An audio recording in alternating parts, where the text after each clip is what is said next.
Welcome back to my new video. तो आज से हम शुरू करेंगे जियोग्राफी, जो कि भूगोल कहते हैं जिसको हिंदी में। आज ब्रह्मांड होगा पहला पार्ट, जो कि RRB, NTPC, RRB, group D, RRB,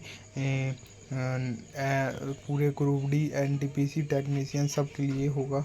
और जो कि अभी हम शुरू करते हैं। निम्नलिखित में से ब्रह्मांड के लिए दूसरा शब्द कौन सा है? ब्रह्मांड के लिए दूसरा शब्द कौन सा है? तो ब्रह्मांड के लिए दूसरा शब्द होता है कॉस्मोस। कॉस्मोस ब्रह्मांड शब्द लैटिन भाषा के यूनिवर्सम से लिया गया है। ब्रह्मांड का निर्माण महाविस्फोटक यानी बिग बैंग से होता है, जो कि बिग बैंग थ्योरी के नाम से जाना जाता है। ब्रह्मांड में कई नाम हैं, जो कॉस्मोस भी ब्रह्मांड का पर्यायवाची शब्द है।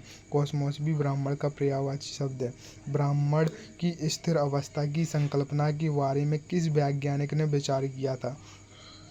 फ्रेड हॉयल ने वैज्ञानिक की स्थिति का विचार किया था। 20वीं सदी में प्रतिभाशाली ब्रह्मांड विज्ञानी फ्रेड हॉयल ने ब्रिटिश गणितज्ञ हारमोन बॉन्डी और अमेरिकी वैज्ञानिक थॉमस गोल्ड ने संयुक्त रूप से ब्रह्मांड की उत्पत्ति का सिद्धांत प्रस्तुत किया। यह सिद्धांत स्थिर अवस्था संकल्पना के नाम से जाना जाता है। ये वैज्ञानिक का नाम याद रखना, जो कि है फ्रेड हॉयल, ब्रिटिश गणितज्ञ और अमेरिकी वैज्ञानिक थॉमस गोल्ड। ठीक है, अब आ जाते हैं हम क्वेश्चन नंबर 3। 1950 में 1950 में किसी रूसी खगोल शास्त्री ने नीहारिका परिकल्पना को संशोधित किया। यह प्रस्तावित करती हुए कि सूर्य मुख्य रूप से हाइड्रोजन और हीलियम के साथ साथ धूल से युक्त एक सौर नीहारिका से घिरा है। ये दिया है ऑटो सिडिट 4 नंबर पर। आंसर ये है 1950 में ऑटो सिडिट रूसी खगोलशास्त्री ने नीहारिका परिकल्पना को संशोधित किया। उन्होंने यह प्रस्तावित करते हुए कहा कि सूर्य मुख्य रूप से हाइड्रोजन, हीलियम के साथ साथ धूल से युक्त एक सौर मंडल नीहारिका से घिरा हुआ है। अब आ जाते हैं हम 4 नंबर पे। हमारे सौरमंडल के बाहर निम्नलिखित में से ऐसा कौन सा ग्रह है जो आमतौर पर हमारी आकाशगंगा में किसी अन्य तारे की परिक्रमा करते हैं? इसका आंसर है हमारे सौरमंडल में ऐसा कौन सा ग्रह है जो आमतौर पर हमारी आकाशगंगा में किसी अन्य तारे की परिक्रमा करता है? इसका आंसर है एक्सोप्लैनेट एक्स्ट्रा सोलर ग्रह हमारे सौरमंडल के बाहर स्थित एक ग्रह है जो सूर्य की परिक्रमा न कर अन्य किसी तारे की परिक्रमा करता है। एक्सोप्लैनेट का पता लगाने के लिए पुष्टि पहली बार 1992 में हुई। एक्सोप्लैनेट को दूरबीन से देखना बहुत कठिन होता है उन तारों की चमक में छिपे जिनकी वे परिक्रमा करते हैं।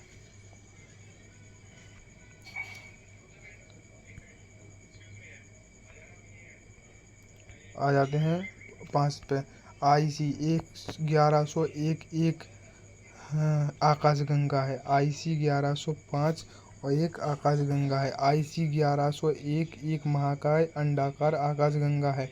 यह एबल 2029 आकाशगंगा क्लस्टर के केंद्र में तथा सबसे बड़ी ज्ञात आकाशगंगाओं में से एक है। इसका प्रभाव मंडल इसके मूल लगभग 600 किलो पारसेक और 2 मिलियन प्रकाश वर्ष तक फैला हुआ है। इसमें लगभग 100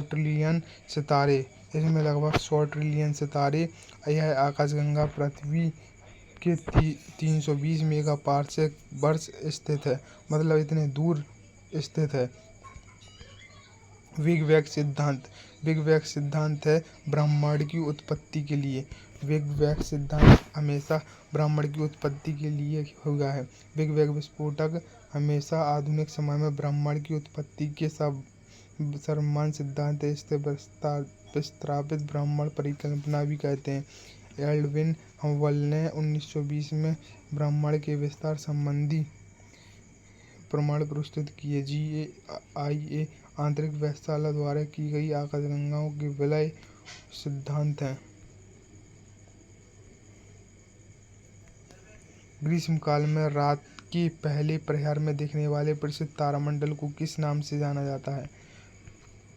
ग्रीष्मकाल के रात के पहले प्रहर के समय प्रसिद्ध तारामंडल ये है सप्तऋषि तारामंडल। सप्तऋषि तारामंडल पृथ्वी के उत्तरी गोलार्ध की आकाशगंगा में रात्रि में दिखने वाला एक तारामंडल। इसे फाल्गुन चैत्र महीने के श्रावण भाद्र महीने तक आकाश में 7 तारों के समूह के रूप में देखा जाता है। इसमें 4 तारे चौकोर तिरछी रेखा होती है। ब्रह्मांड के अध्ययन को क्या कहा जाता है? ब्रह्मांड के अध्ययन को कॉस्मोलॉजी कहा जाता है। ब्रह्मांड के अध्ययन को कॉस्मोलॉजी कहा जाता है। कॉस्मोलॉजी खगोल विज्ञान की वह शाखा है जिसमें ब्रह्मांड से जुड़ी प्रत्येक वस्तु का अध्ययन किया जाता है। इसके अंतर्गत ब्रह्मांड की उत्पत्ति, जीवन के विकास, ग्रहों, सौरमंडल का निर्माण, सभी खगोलीय घटनाओं का अध्ययन किया जाता है। यह 20वीं सदी में कॉस्मोलॉजी के बारे में बढ़ती जिज्ञासा का प्रतिफल। वैज्ञानिकों ने ब्रह्मांड की उत्पत्ति से जुड़ी बिग बैंग सिद्धांत। कॉस्मोलॉजी की शुरुआत इस तरह से आइंस्टीन की सापेक्षता का सिद्धांत है। चलिए हम देखते हैं इनमें कितने क्वेश्चन है। इसमें लगभग 26 क्वेश्चन। तो जल्दी हम निपटाते हैं 26 क्वेश्चन। ओके, अभी आए हैं हम कॉस्मोलॉजी खत्म किया है। चलिए 9वां, विज्ञान का वह क्षेत्र ब्रह्मांड की उत्पत्ति और विस्तार का अध्ययन है, उसे हम कॉस्मोलॉजी कहा जाता है। कॉस्मोलॉजी ब्रह्मांड का वह अध्ययन। अब आ जाते हैं हमारे सौरमंडल का सबसे निकटतम तारा कौन सा है।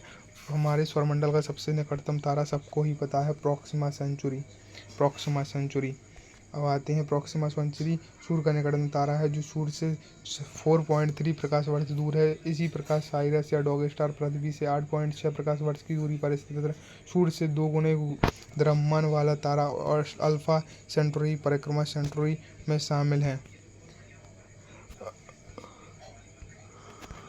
कौन सा तारा सूर्य के सबसे नजदीक है? Proxima Centauri. खगोल भौतिकी के संदर्भ में निम्नलिखित में से शब्द हैबिटेबल जोन के लिए किया जाता है, अर्थात किसी तारे से दूर की रेंज जहां पानी को तरल अवस्था में रहने के लिए उचित तापमान हो, उसे हम गोल्डिलॉक्स जोन कहते हैं। यह जोन एक तारे के चारों ओर का क्षेत्र होता है जहां पृथ्वी के ग्रह की सतह बहुत ठंडी और ना ही बहुत गर्म होती है, जीवन की संभावना होती है, उसे ही कहा जाता है। तारामंडल सप्तऋषि को पश्चिमी निवास किसे जानते हैं? Big dipper. सप्तऋषि तारामंडल पृथ्वी के उत्तरी गोलार्ध के आकाश में रात्रि में दिखाई देने वाला एक तारामंडल है। अंग्रेजी में इसे आर्सा मेजर, ग्रेट बिरियर या बिग डिपर कहा जाता है। इन सब का अर्थ होता है बड़ा भालू। अमेरिका और कनाडा के बिग डिपर यानी बड़ी चमचा भी कहा जाता है।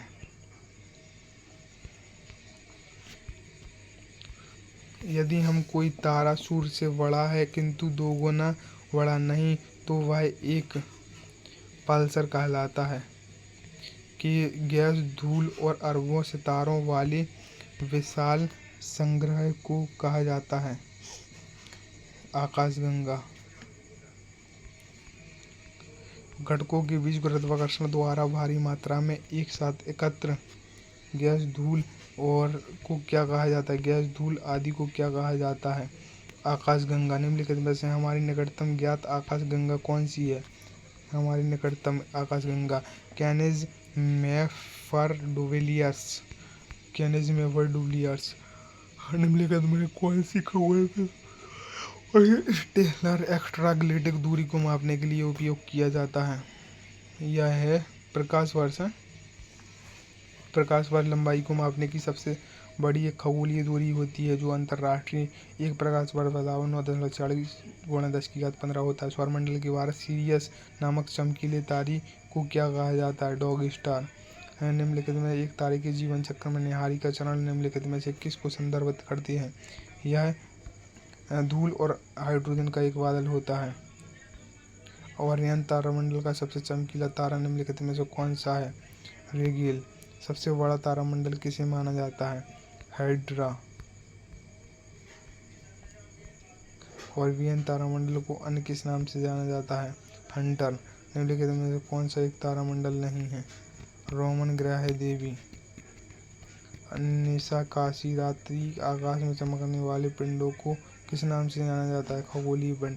निम्नलिखित में से कौन सा तत्व हमारे ब्रह्मांड में सर्वाधिक बहुतायत में पाए जाते हैं? हाइड्रोजन। चलो आज की क्लास इतनी ही और कल आगे की